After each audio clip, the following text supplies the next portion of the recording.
ایک گزارش یہ ہے کہ جب آپ تقلید کے لیے یوں آیت پڑھو گے نا اتباع والی، تو یہ کہتے ہیں یہ تو اتباع ہے بھائی، یہ تقلید تو ہے نہیں۔ تو اب اس کے اوپر دو باتیں کیجیے۔ تو آپ ان کو کہیے اچھا تقلید کا رد کرو، تو تقلید کا رد یہ آیات اتباع کر کے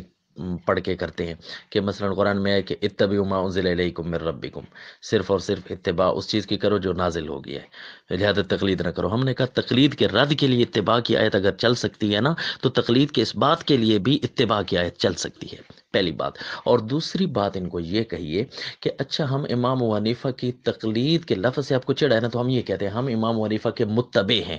ہم امام ابو حنیفہ کے مطیع ہیں۔ تقلید کے لفظ کے سے آپ کو چڑ ہے نا، تو بس اس لفظ کو تھوڑی دیر کے لیے نکال دیتے ہیں، تو اب ٹھیک ہے، یعنی امام حنیفہ کے ہم متبع ہیں، امام حنیفہ کے ہم مطیع ہیں، تو کیا اب ٹھیک ہے؟